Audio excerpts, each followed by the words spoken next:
Shalom, irmãos, graça e paz do Senhor Jesus. Tudo bem com você? Aqui é o pastor Mariano Ajala e hoje eu quero compartilhar com você uma palavra, começando assim: o que eu devo fazer para herdar a vida eterna? Você já se perguntou sobre isso? O que você deve fazer? Qual é a conduta que você deve ter para herdar a vida eterna? Então, nós queremos meditar aqui com os irmãos hoje duas passagens que estão lá no livro de Lucas. Lucas capítulo 18, do versículo 18 até o 30, e depois Lucas 19, do 1 até o 10. São duas situações abordadas pelo Senhor Jesus. Na primeira delas nós veremos um jovem, que a Bíblia chama de jovem rico, que chega até Jesus e pergunta: o que hei de fazer para herdar a vida eterna? E Jesus diz para ele: por que me chamas bom? Ele havia chamado Jesus de bom mestre.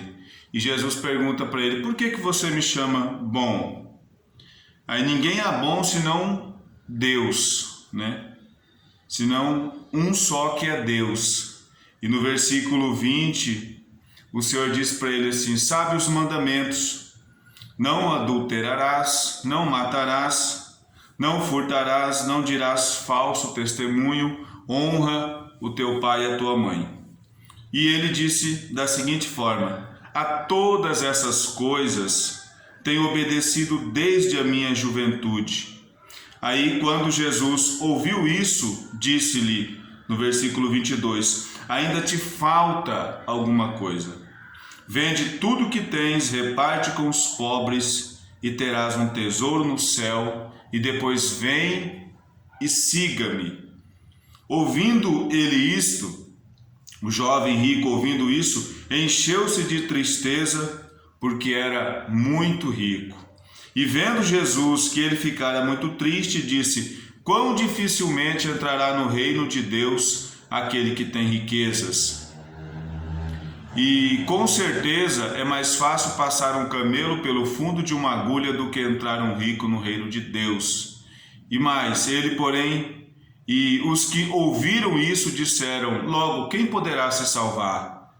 E Jesus disse: as coisas que são impossíveis aos homens são possíveis a Deus. Aqui está uma chave: impossível para o homem, mas possível para Deus. O que é impossível para o homem é possível para Deus. E livro de Lucas 19 vai contar a história de um homem, um publicano, um cobrador de impostos, que ouviu falar de Jesus e despertou no seu coração o desejo, o interesse de conhecer Jesus, e ele foi e subiu em uma figueira brava e esperou Jesus passar. Jesus estava com uma multidão, e quando Jesus chega próximo, abaixo daquela figueira, Jesus olha para cima, encontra lá o homem Zaqueu, de pequena estatura, e disse para ele: Zaqueu, desce depressa, porque hoje convém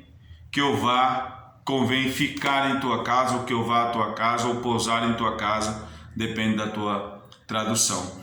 E apressando-se, desceu e recebeu com alegria. Zaqueu desceu depressa e recebeu com alegria aquela notícia, e todos que viram essa notícia murmuravam, dizendo entre eles que Jesus entrara para ser hóspede de um homem pecador.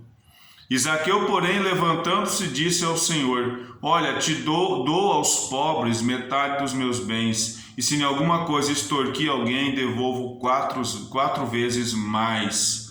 Olha a intenção desse homem. E disse Jesus: hoje veio a salvação a esta casa, porque também este é filho de Abraão, porque o Senhor, o Filho do Homem, veio buscar e salvar o que se havia perdido.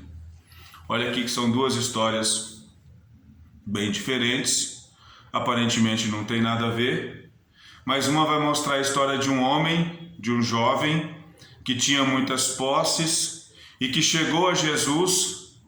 Eu imagino aqui pela narrativa que esse jovem rico chegou a Jesus perguntando ali para o Senhor o que ele faria para herdar a vida eterna, mas ele já tinha todo um histórico, ele já sabia como proceder. Era mais ou menos como se ele fosse até Jesus apenas para buscar uma aprovação, apenas para pedir uma opinião de Jesus, mas dentro de si ele já sabendo o que ele precisava fazer. E quando Jesus disse para ele guardar os mandamentos, ele disse que havia feito isso desde a sua mocidade.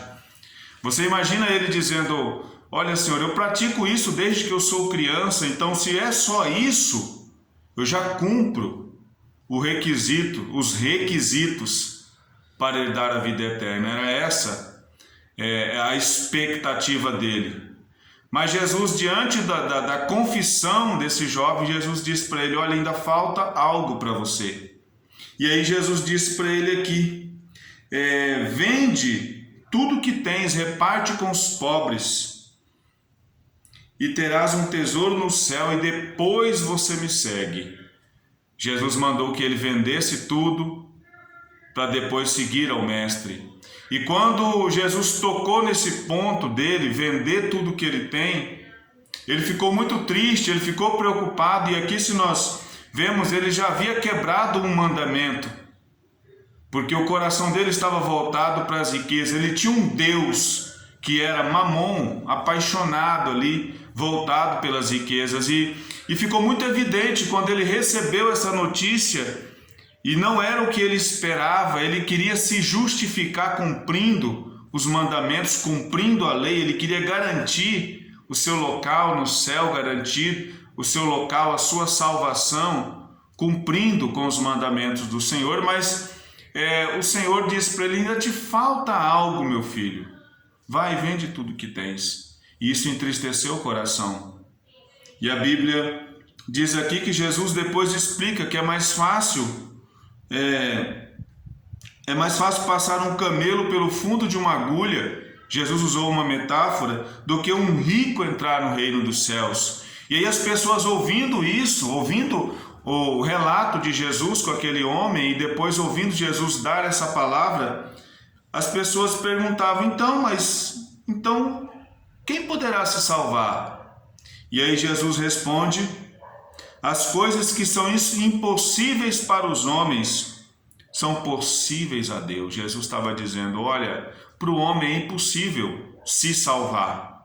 Não tem como eu me salvar, não tem como você se salvar, mas tem como nós sermos salvos pelo Senhor.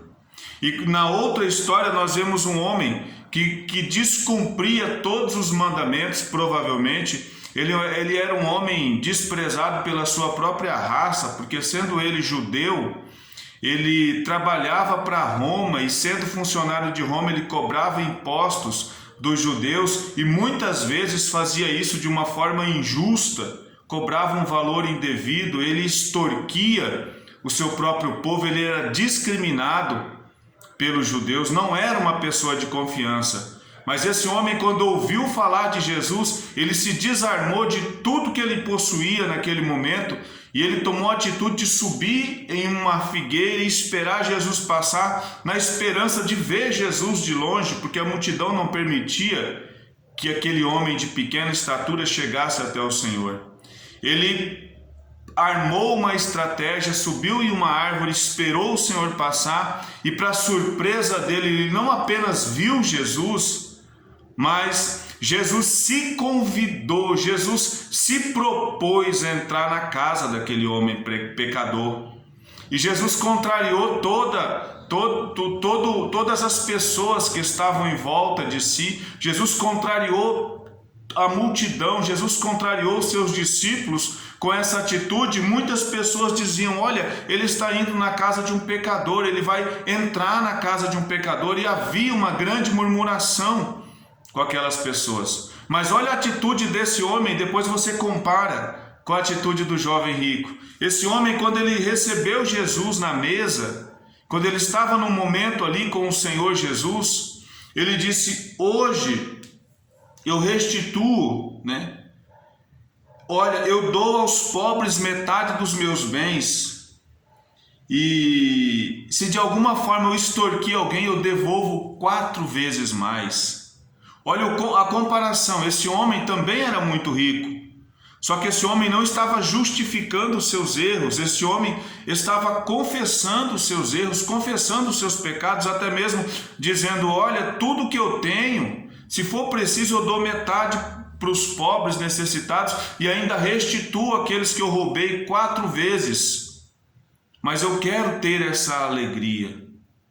E aí o Senhor diz aqui mais abaixo, no versículo 9 do capítulo 19, que hoje a salvação havia chegado para aquela casa, porque também este é filho de Abraão, ou seja, esse herdeiro da promessa. Esse homem, cobrador de impostos, indigno, até mesmo de que eu entre na casa dele, esse homem que se acha indigno, que se acha a pior das pessoas, este homem, com essa atitude, ele recebe o direito da salvação. O direito da salvação não foi recebido por aquele que cumpria todos os mandamentos, ou pelo menos achava que cumpria todos os mandamentos. O direito à salvação veio para aquele que confessou a sua situação deplorável, a sua situação vergonhosa, a sua situação pecadora.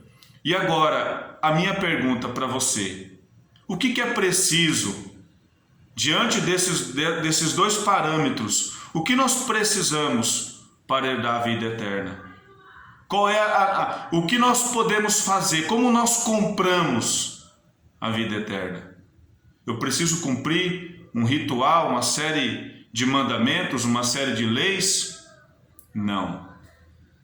Para receber a vida eterna, você precisa fazer igual Zaqueu.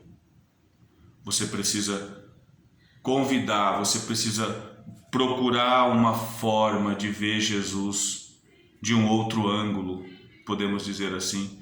Porque as pessoas que estavam com Jesus, elas estavam vendo Jesus ali, olhando Jesus, vivendo com Jesus.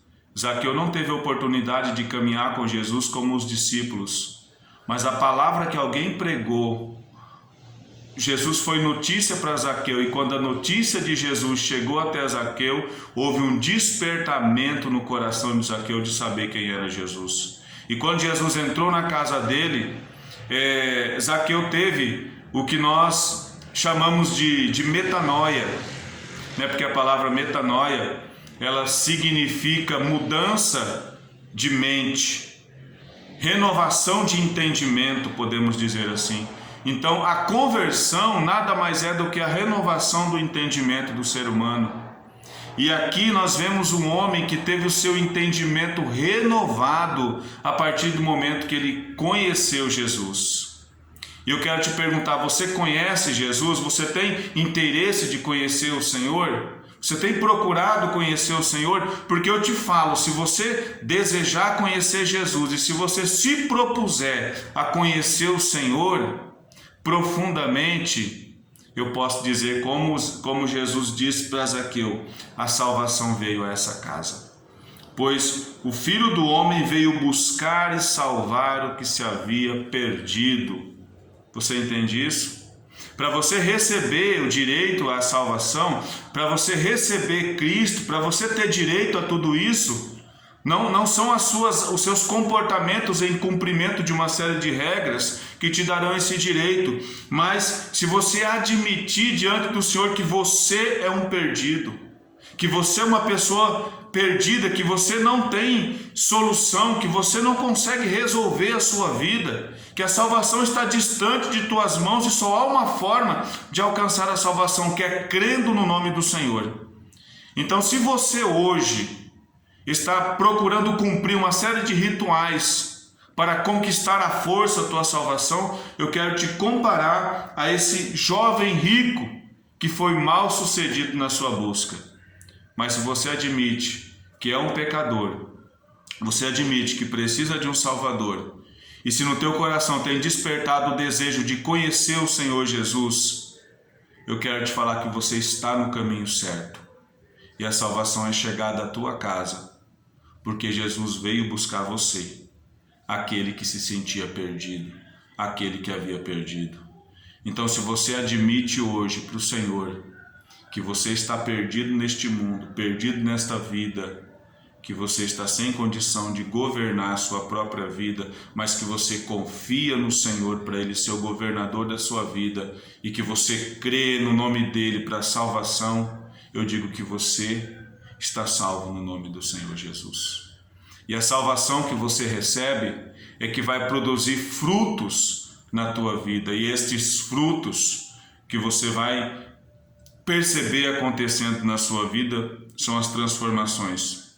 Eu li há pouco, que o pecado, ele não é o pecado é apenas um sintoma de uma vida separada do Senhor. O pecado é apenas como se a gente estivesse num grande incêndio.